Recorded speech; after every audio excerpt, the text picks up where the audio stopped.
Hi, ഞാൻ ബിനിത. ഇന്നത്തെ കാലഘട്ടത്തിൽ ഏറ്റവും കൂടുതൽ കേൾക്കുന്ന ഒന്നാണ് മൊബൈലിൻ്റെ അമിതമായ ഉപയോഗം. കുട്ടികളിൽ ഈ മൊബൈലിൻ്റെ അമിതമായ ഉപയോഗം ഒരുപാട് പ്രശ്നങ്ങൾ വരുത്തുന്നുണ്ട്. പ്രധാനമായിട്ടും മുതിർന്നവരേക്കാൾ 60% റേഡിയേഷൻ കുട്ടികളിൽ സംഭവിക്കുന്നുണ്ട്. അതുകൊണ്ട് തന്നെ ബ്രെയിനിൽ ഒരുപാട് പ്രശ്നങ്ങൾ അവർക്ക് ഭാവിയിൽ വരാൻ സാധ്യത കൂടുതലാണ്. ഈ മൊബൈൽ കളിക്കുന്ന കുട്ടികൾ അവരുടെ ലോകത്തായിരിക്കും. അവരൊരിക്കലും നമ്മുടെ റിയൽ വേൾഡിൽ തിരിച്ചു വരാൻ ആഗ്രഹിക്കുന്നില്ല. അതുകൊണ്ട് തന്നെ നമ്മുടെ ഇമോഷൻസോ ഫീലിങ്സോ അവർക്ക് മനസ്സിലാക്കാൻ പറ്റുന്നില്ല.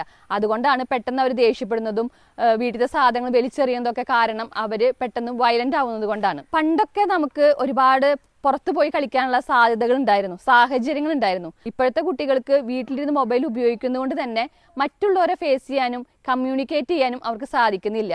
ഇത് പലപ്പോഴും അവർക്ക് ഭാവിയിൽ സ്റ്റേജ് ഫിയർ ഉണ്ടാവാനായിട്ട്, പബ്ലിക്കിനെ ഫേസ് ചെയ്യാൻ പറ്റാത്തൊരവസ്ഥയിലേക്ക് പോകാൻ വളരെ സാധ്യത കൂടുതലാണ്.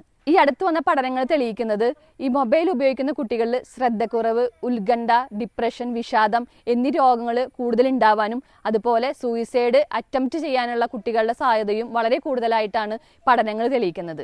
ഈ മൊബൈൽ ഉപയോഗത്തെ നമ്മൾ എങ്ങനെ മറികടക്കാം? ഒരിക്കലും നമുക്ക് മൊബൈൽ ഉപയോഗിക്കാൻ പറ്റാത്ത ഒരു കാലഘട്ടം ചിന്തിക്കാനേ പറ്റില്ല. പിന്നെ കുട്ടികളിൽ നമ്മളിത് എങ്ങനെ മാറ്റാൻ പറ്റും എന്നാണ് നമ്മൾ ചിന്തിക്കേണ്ടത്. ഇതിൽ പ്രധാനമായിട്ടും മാതാപിതാക്കൾക്കാണ് അവരുടെ റോൾ ചെയ്യാനുള്ളത്. കാരണം കുട്ടികളുടെ ഒപ്പം ഇരിക്കുക, അവരുടെ ഒപ്പം കൂടുതൽ ടൈം സ്പെൻഡ് ചെയ്യുക. മിക്കവാറും വീടുകളിൽ അച്ഛൻ്റെ കയ്യിലൊരു മൊബൈൽ ഉണ്ടാവും, അമ്മയുടെ കയ്യിലൊരു മൊബൈൽ ഉണ്ടാവും, കുട്ടികളുടെ കയ്യിലൊരു മൊബൈൽ ഉണ്ടാവും. അപ്പോൾ വീട്ടിൽ തന്നെ കമ്മ്യൂണിക്കേഷൻ ഇല്ല, കുട്ടികൾ അവരുടെ ലോകത്ത് ജീവിക്കുകയാണ് ചെയ്യുന്നത്. അതല്ലാതെ മാതാപിതാക്കൾ വീട്ടിൽ വരുമ്പോൾ കുട്ടികളുടെ കൂടെ ഒരുപാട് സമയം ചെലവഴിക്കുക, അവരുടെ കൂടെ കളിക്കാനും അവരെ കേൾക്കാനും സമയം കണ്ടെത്തുക.